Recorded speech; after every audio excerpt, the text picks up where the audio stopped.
นดินถิ่นนี้มีคำลือสาบมานานเป็นถิ่นสถานเผ่าพันธุ์ชาติชนหารกาองค์แก้วแก่นชายชาติสตรีหรือนามเสงสายอมเสียสละที่ชีวารักษาเอาไว้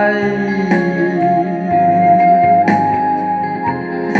กองหลอมไหลผ่านดงดอยป่าพนาวันตั้งหนึ่งสวรรค์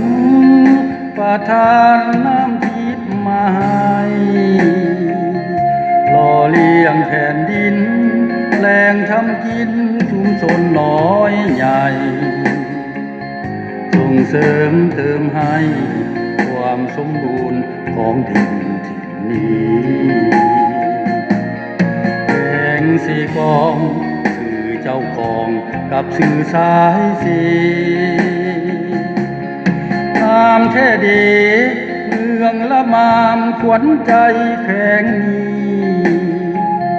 ผู้มาเยี่ยมยามเห็นความงามอนุสาวรีย์ขององค์แก้วสายชาติสตรีมีราศี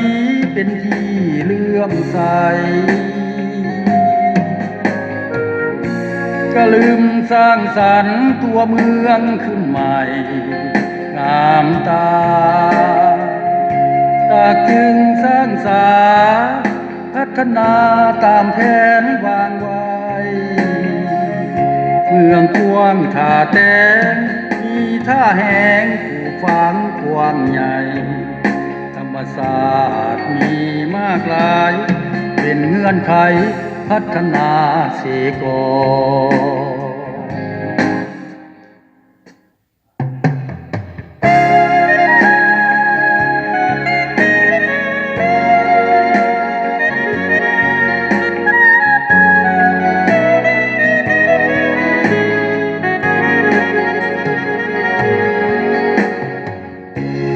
แห่งเสกองสื่อเจ้าของกับสื่อสายสีงามแท้ดี